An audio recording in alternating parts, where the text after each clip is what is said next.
Presented by Prize Picks. Get $50 instantly when you play your first $5 and you use the promo code WELCOME to Light Years.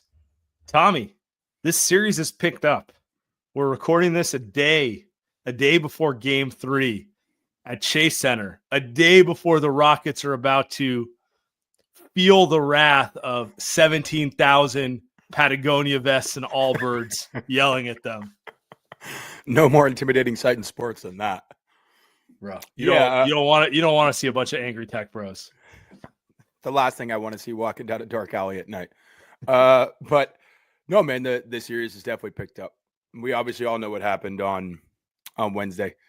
Jimmy goes out. I have one thing I want to say before we get to that.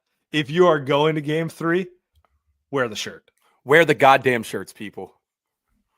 You saw that was like trending online, like it's kind of a talking point. I was just like, nothing made me feel more like the old guys. Like they don't get it. They don't get what it's all about than that. It's true, man. It makes a difference. Like you just look back at the old Oracle crowds or any of the playoff crowds like 10 years ago. You could look at OKC, you could look at Cleveland, you could look at any of those. Sure. Houston. They're all wearing the shirts. It matters, man. It brings a different energy and a different vibe to the arena. But yeah, we all know where this series is at. 1-1. Jimmy is, I think we officially know, questionable for tomorrow. Yes. James obviously had the most dramatic version of the tweet, putting him in deep gluteal contusion, putting him in serious doubt for Game 3. Chris Haynes and Slater had a much more, I think, level-headed take on it. But it seems like his status is truly up in the air. Graphics are just, by the way, the graphics are just great on this stuff. It's the best. Breaking news from Shams Charania. I mean, it could literally be anything. Like it's ridiculous. But yeah, I mean, it's obviously a much different game if Jimmy plays and if Jimmy doesn't play. But it's not like we haven't seen the Warriors in this scenario before. And, I was going to wait a little while to get to this, but I'll just get to it now. It does remind me, and it's obviously different. It reminds me a little bit of Game 3, 2023 when Draymond was out with the suspension, right? Ooh. Like if they don't have Jimmy, they're going to have to approach this game obviously a lot differently, similar to not having Draymond after he tried to stomp through Domantas Sabonis' chest.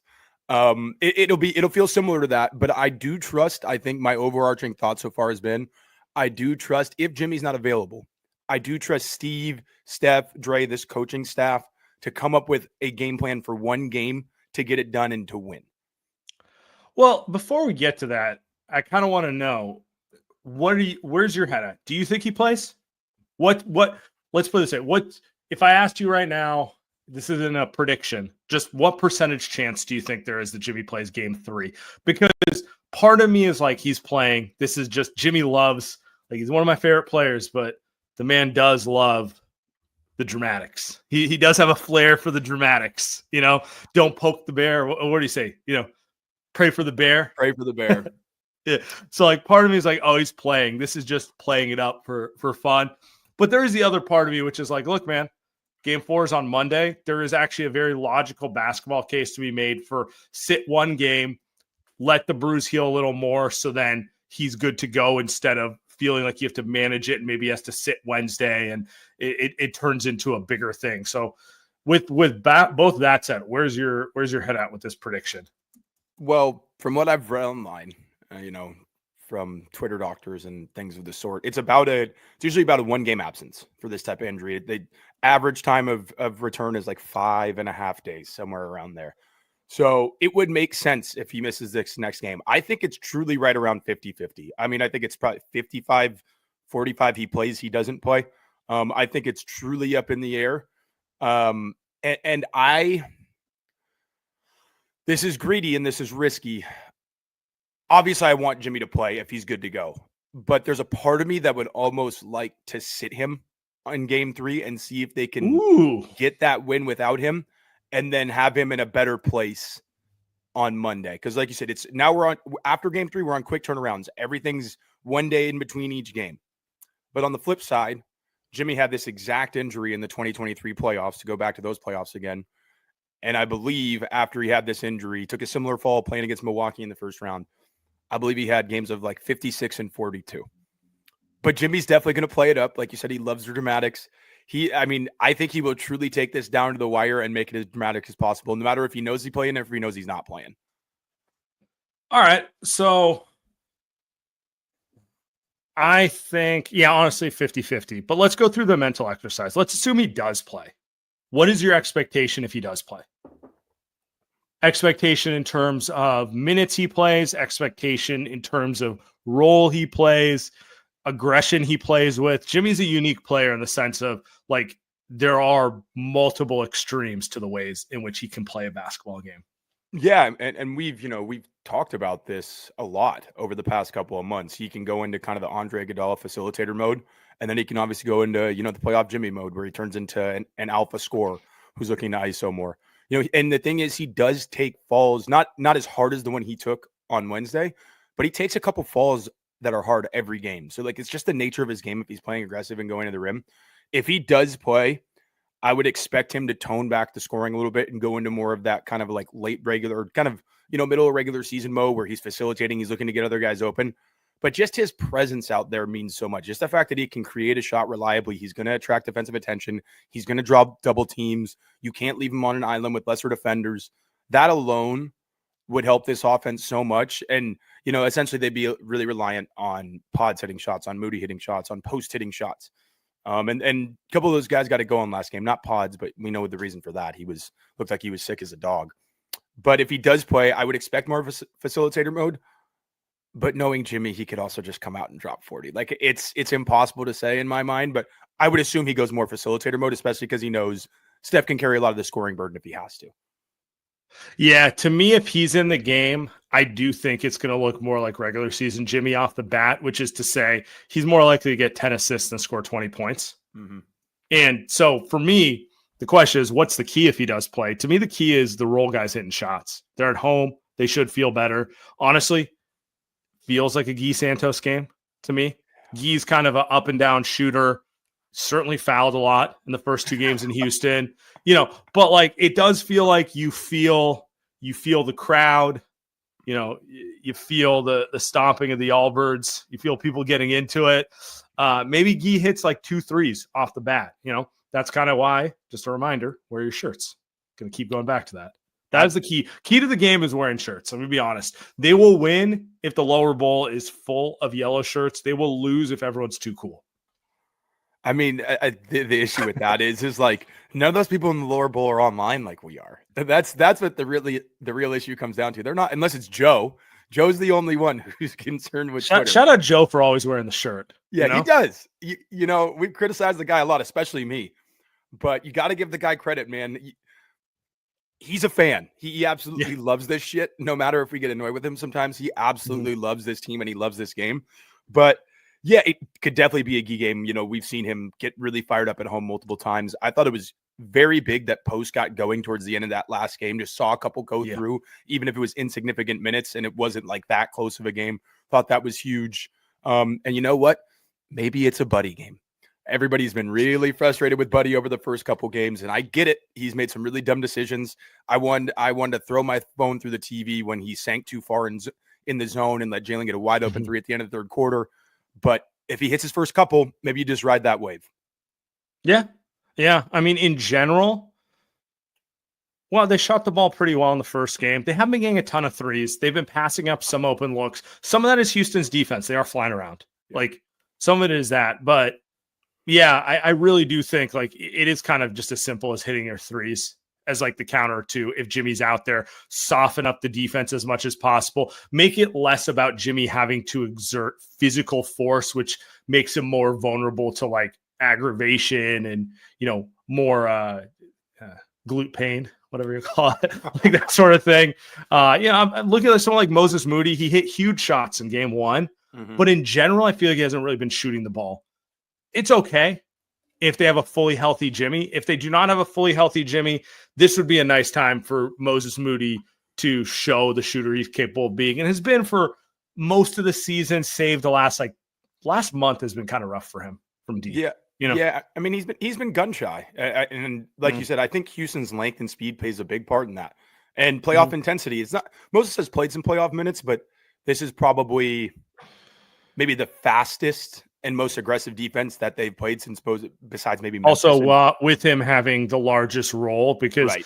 if you think of that Lakers series where they actually used him a lot and hit a lot of shots, he was still like the eighth man off the bench, and they had Steph, Poole, Clay as like clearly, and Wiggins, to be fair, as clearly superior offensive options. Now he's out there in the starting lineup, and he's kind of asked to be the weak side shooting threat and to honestly hit that shot anytime he gets it. It's different, a little more pressure.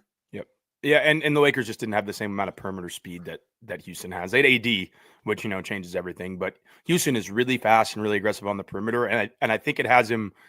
I don't know if like scared is the right word, but it definitely has him like thinking about putting shots up, because he's had a couple open corner ones, and then Jabari Smith closes out on him quick, and he gets gun shy. Yeah.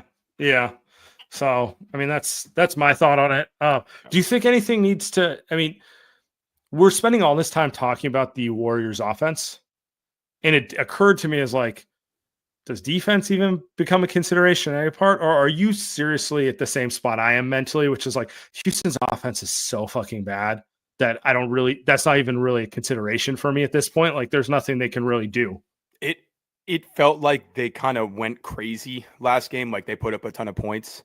Their offensive rating was like 114, which is about their season average and would be a middle of the pack offense for the NBA regular season.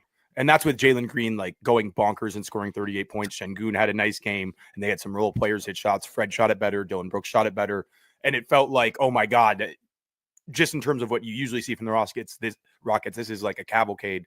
But it's a very average offense. If Jalen Green doesn't go off again, I'm just not worried about it. They need to be smarter with the way they guard Green, for sure. They need to have some different coverages to throw at him, not let him get ISO'd on bigs as much, navigate screens better. There's stuff they can do better. But in general, if the Warriors score the ball better, they'll keep the Rockets out of those kind of easy mismatches and cross matches and transition situations. I will say the one thing that has not happened through the first two games is the Warriors have not had their classic like 20 plus turnover game just yet. Now there's Draymond's definitely had moments where I'm like, what are you doing? But in general, I think they've kept the turnovers in an acceptable margin there. They bordered on it last game, but it wasn't horrific. 15. Honestly, if they stay 15 or below against the Rockets, I'm generally pretty happy. Yeah. You'd like it closer to 10. You'd like it 10 or under. But for me, really, it's like what you can't have is 22 turnovers. And meanwhile, Houston only has 10. So you're just giving them twice as many possessions, especially since we know like that's their best form of offense. Their best form of offense is turnover, fast break. So yeah, it felt more so like last game. A lot of the turnovers were just like significant. They came at a big point in the game where it felt like momentum was going to shift. Like the one that comes to mind is Guy getting that tip in from Kuminga. Kuminga actually made a great defensive play, throws it back into Guy, and then Guy thinks he's like out of bounds or something, and then gives it right back to Houston. It felt like that kind of stuff happened again and again and again as they were mounting comebacks. Yeah, and honestly, those are the type of things where you miss Jimmy the most, because Jimmy settles you down and doesn't turn the ball over. So there's that. Before we move forward, let's talk to the little prize picks, my man. Let's do it. I'm going to play the over on Moses Moody. I'm feeling good. I'm feeling good about the home crowd. I think the home crowd is going to get him out of, I don't even want to call him in a shooting slump, because it's not like he's in a particularly shoot slump this series, but he hasn't had a 5 or 6 3-pointer game in like a month plus now. It's been a minute since he's done. Yeah, because he was doing it fairly regularly, and that's what got him put in the starting lineup. He kind of became a more consistent shooter on volume, and then he's going through a little bit of a slump right now. I think tonight, if you're listening to this on Saturday, or Saturday night will be the night that Moses Moody shoots it better. Home crowd, I expect Chase to be pretty fired up. I think for role players, that type of stuff really matters. I think he sees the first one go through and the crowd goes wild. He's going to feel good, and we're just going to see him shoot the ball at the clip I know he's capable of. He is a very good shooter. So that's my prediction right there. Guys, springtime is here. Baseball season is underway. Don't miss your chance to add your favorite players to your prize picks lineup. Whether it's strikeouts, RBIs, or first inning runs, take a pick on more or less for your shot to win 2,000x your cash. By the way, I'm taking more on every Paul Skeens number tonight against your Dodgers, but we'll put that to I the get side it, here. man. I understand. He's fucking nasty. Anyway, So also with the basketball playoff push here, now's the time to join Prize Picks, the best place to play cash on your favorite sports. On Prize Picks, you just mix and match player projections from different sports, combine your favorite baseball players with players from basketball, hockey, esports, tennis, whatever's on, you can combine them. Do it that way. Prize Picks is the best place to win real money this summer. So guys, it's very simple. Download the app, use the code LIGHTYEARS, and get $50 instantly when you play your first $5 lineup. That's right. The code is LIGHTYEARS. Get $50 instantly when you play your first $5 lineup. Prize Picks, run your game. Light Years Podcast, we are also brought to you by LinkedIn. As a small business owner, you don't have the luxury of clocking out early. Your business is on your mind 24/7. So when you're hiring, you need a partner that grinds just as hard as you do. That hiring partner is LinkedIn Jobs. When you clock out, LinkedIn clocks in. LinkedIn makes it easy to post your job for free, share it with your network, and get qualified candidates that you can manage all in one place. LinkedIn even makes it so easy that you can post your job on LinkedIn's site and you can apply right through the LinkedIn site. It's one of the most convenient things about posting on LinkedIn. At the end of the day, the most important thing to your small business is the quality of candidates. And with LinkedIn, you can feel confident that you're getting the best. Let your network know that you're hiring. You can even add a hashtag hiring frame to your profile picture and get 2 times more qualified candidates. So post your job for free at linkedin.com/lightyears. That's linkedin.com/lightyears to post your job for free. Terms and conditions apply. All right, so now we get to talk through the other 50%, which is the scenario in which Jimmy doesn't play. Steve Kerr did mention, and I wanted to start with the positive if he did play, although you kind of were ready to say he wasn't going to play because you wanted to ruin my segment. Steve did say this post game, and it's not a revelatory statement. Like, newsflash, missing one of your 2 best players, you need to rethink everything. So when he says rethink everything, rotations, who starts, best combinations, what do you think he does if Jimmy doesn't play on Saturday? I do agree with you. If they miss Jimmy, there is the chance that they do the one game catch you off guard with something you're not expecting punch, that it wouldn't last for a whole series, but you could steal one that way. I mean, that's exactly what they did in, like I said, in Game 3, 2023, right? Like, that's exactly what they did against Sac. That series, they were down 0-2. It felt like it was over. And what they did, and what that I would expect them to do, if Jimmy doesn't play, they're going to go with a lot of Stephon ball. They're gonna spam pick and rolls. They're gonna bring Şengün into every action. I would assume if Jimmy doesn't play, I could see them starting Quentin Post. As crazy as that might sound, I think it would either be Post or Gee. I don't think they go the Kuminga route. I just don't see how that's possible, especially considering where that saga has been over the past month or so. I think they would go, and hopefully Pods is okay. I'm assuming after 3 more days of IVs and getting food back in his system, being back home, he's going to be all right. I would assume they go Steph, Pods, Moody, Draymond, and then Post. Space the floor, give Steph the maximum space to operate with, spam pick and rolls, bring Şengün in as many actions as possible. If Şengün's on Moody, you're having Moody screen down for Post. Post comes into the ball screen, have him screen for Draymond. Draymond comes into the ball screen. And they bet on Steph having one of those nights. And then obviously the role players filling in the gaps. They need a good night from Pods. You probably need a little bit of a bench punch from Kuminga scoring wise. And you hope he can bring that after being now ready, because it's different when you go into a game not knowing if you're going to play. He's known he's going to play. And if Jimmy's not playing, everybody kind of knows what the situation is instead of losing him in the middle of a game. So I expect that's how they play it. That's interesting. I think he starts Looney.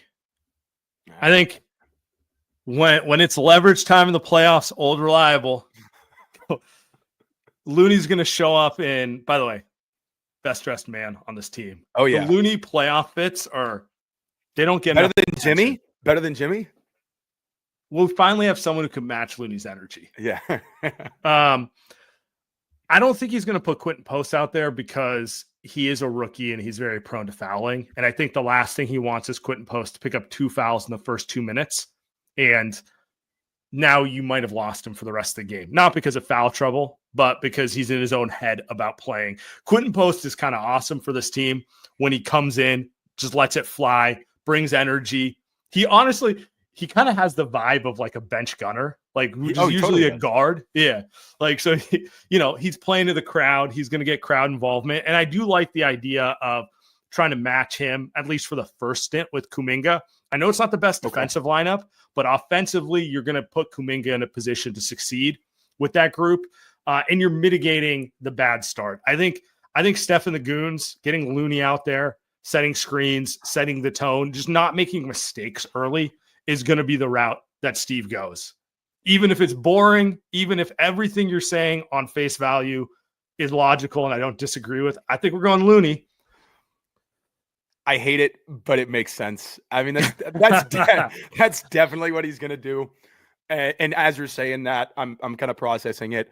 I do think he'll probably try to keep post away from Jalen Green as much as possible, because that was a real issue last game, in my opinion. And some of that was Gary was not great getting around screens. Either was Kuminga or whoever was guarding Jalen. But Jalen gave Quentin real problems in the pick and roll. So it makes sense, man. That's what he's going to do. He's going to go with Loon, because that also lets Loon's a better defender against Şengün. Obviously, that lets Draymond roam defensively. And then which is also like, I don't think he needs to get Draymond going in the sense of like he's struggling big time, but both games have been subpar relative to what Draymond's capable of. Yeah. Maybe getting a center in there, letting Draymond play the role he's quite frankly best at in NBA, which is like, kind of free safety on defense. That gets him going. Maybe that gets him into transition more turnovers. Going to put a lot of pressure on Pods and Moody to hit shots with that lineup, but I do think that's how he's going to start it. I agree with you. He's not going to start Kuminga. He might have started Kuminga earlier. I mean, he did start Kuminga earlier. He did. But he might have gone that route if the situation was different. But based upon how Kuminga played last game, no chance. And honestly, based upon the way Kuminga's talking, can we just talk about this real quick? Quick aside, do you remember? Yes, we can't talk about it. Do you remember early in the season when they sent Draymond to the bench and Kuminga was now going to be the starting power forward? That feels like that feels like a different lifetime. I totally got it too, because they wanted to split up Looney and Draymond. In other words, have like one high IQ defender at all times, but they weren't ready to go to the Draymond at 5 pre-Christmas all the time lineup. So I totally got it. Draymond's a good soldier with that sort of stuff. Like, he really doesn't care, honestly. Like, he just cares about closing games. But yeah, it does. It feels like 3 seasons ago. Let's be honest. It really does. There's like, yeah. Okay. So there was a article where they asked Kuminga a quote here. And I want to preface this by saying this isn't, I'm not trying to overinterpret it or make character judgments or anything like that, but you've heard kind of the same answers from Kuminga. And I found this answer problematic, and I'll explain why. So, do you understand why you're benched? Kuminga's response: I try not to think about it. I just try to stay ready. I try not to even think about why I'm not playing, because the more I think about it, the more it's not going to sit right in my head. So I just block out that noise and just stay focused on whenever I get my chance. I think on face value, it's a fine quote because he's saying the right thing about wanting to stay ready. And yet I think this quote alone is probably the best example of why he's out of the rotation. And I'll explain to you why I think that. I'm sorry, I'm going on a little bit of a rant here, but his interpretation of the question lets me know he doesn't think about anything, anyone, any situation outside of himself.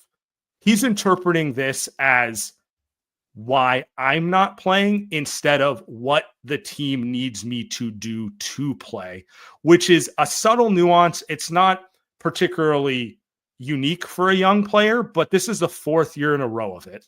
And it just lets you know to where he sees things. He sees basketball as a conduit for himself, as opposed to what he can do to most effectively help the Warriors team. Sometimes those two things intersect. Like pre-Jimmy Butler, they did intersect because they needed his offense, because they had no route for offense. But now with Jimmy, they don't intersect. The best way for him to help the team is to buy into playing a different role, and he just doesn't see it that way. That's how I'm reading this quote. He just doesn't get it, man. And look, like you said, I'm not making a character judgment. I understand where he's coming from. He wants to get paid. He thinks the way that he gets paid is by averaging 20 plus points a game, by showing that he's a star wing, et cetera, et cetera, et cetera, et cetera. And I've made this comparison before. It's like the Aaron Gordon thing in Orlando. Aaron Gordon thought he was a true number one alpha dog scorer. And then he was like kind of a bench guy on some teams that were all right. And then they bottomed out. Aaron Gordon got to try to be that guy. And he realized it wasn't fun being that and winning 25 games a year. Then he gets traded to Denver and he becomes a championship level role player. This is the process for a lot of top draft picks in the NBA. And it's probably what's going to happen to Kuminga. If he doesn't stay with the Warriors, he's going to go to some place that sucks. He's going to go to Brooklyn or any other name the tanking team. He's going to get his points. He's going to score his buckets. And if he actually is competitive and cares about winning, he'll eventually realize the grass isn't always greener, man. Andre Iguodala says it he said it to the young guys all the time. You know, this is not the real NBA with the Warriors. You're going to go to places where they genuinely don't care about you. They don't give a shit. Everybody's just looking out for themselves. And that's not what happens within the Warriors locker room. You know, and I thought Steph had some interesting quotes as well after the game on Kuminga. You know, he essentially said, so that's always been the challenge for him. It's always been about seeing the pictures, understanding the intensity, and trying to be in the right spots defensively. And Kuminga is saying, well, I'm trying not to think about why I'm not playing. It's like, dude, maybe you should heed the advice of these guys. And I think like Steph was very diplomatic as he always is, but Steph was because he wants it. Because he wants it to work. Because ultimately, sure, if Kuminga buys in, they're a better team. Absolutely, absolutely. And Steph was very diplomatic, but he was also just in a way. I think it was kind of like, we've tried, man. Like that's the tone I got from Steph. Is like we've tried to tell him he just doesn't want to buy in. He doesn't want to get it. And I think there's just such a disconnect right now between him and the organization that I hope I'm wrong. I hope he comes out in game 3 and has a great game if he gets minutes, but it feels almost unsalvageable. I guess my question now is, okay, if Jimmy doesn't play, he's for sure going to get run. What can he do to best help this team? Is it really just as simple as, okay, they're probably going to need offense, so he needs to come in. He needs to get downhill, needs to go up with force, needs to not throw his hands in the air as if he's fouled, and just use your athleticism. And if all you're doing is providing scoring, but the defense is still not there, at least you're doing something. At least you're doing something for this team. Is it as simple as that? Or would you say maybe it's a little easier for him now because they're planning as if Jimmy isn't going to play. So now he has 2 days to get his head around the idea. Yeah, I think it should be easier. Definitely. And I mean, look, he did get downhill pretty well in game 2. He just didn't finish. First play of the game, catches on the short roll, misses an easy left-handed layup, missed a couple easy, like kind of 4 or 5 footers in the lane. But yeah, that mentality is definitely different if he knows he's playing. Just get downhill and score. And if you only play, maybe he doesn't play much, 12 to 15 minutes, but if he can give 10 to 12 points in those 12 to 15 minutes and a couple rebounds, maybe get a steal or a block or two, everyone will be happy. And maybe he can work his way back into the rotation. Yeah. I mean, that's really where we're at with it. It is unfortunate. Like, I don't really know what else to say. The fit with him and Jimmy was always going to be problematic, and the idea that they would figure it out on the fly while also needing to win every game to make the playoffs was incredibly optimistic, but unrealistic, right? So it is where we're at, and I think I'm with you on this, which is just kind of like, let's just find some way in which you can impact the game positively, and we can worry about the future when we get to the future. Prediction? I'm gonna go the Warriors. I'm gonna go Jimmy doesn't play. Warriors win. Big Looney game. You've got game 3. You've got game 3. No Draymond in my head, and all I'm thinking about is how Looney essentially ruined Sabonis's career. I mean, he didn't ruin it, but you know what I'm saying. That was kind of the game where he neutralized and neutered Sabonis. So I'm going to go with that. You know, I'm a Looney guy. 15 rebounds. And the thing we haven't discussed, Şengün's kind of been good. He has been all good. Series. They have not slowed him down. This might be a time for Looney to come in there and just let him know there's levels to this. Clark Kent coming out of the phone booth, man. Loon Dog coming to San 25 rebound Looney game. Put Sabonis in hell. That's Şengün, what I need. Şengün. Tomato, Sorry, tomato. Yeah. Wow. Tomato. Yeah. No, that's the vision. Şengün's better than Sabonis to me, anyway. He is. But like, yes, now I'm too much in fan fiction mode. Sorry. No, that's the vision, man. I see it playing out the same way, and I think we get a big Steph game. I think the role players make enough shots, but I think we get, if Jimmy doesn't play, which I'm leaning no. I think we get a classic Steph game in game 3. With some loony screens. All right, appreciate everyone. We'll be live on playback post game. Wear the shirts.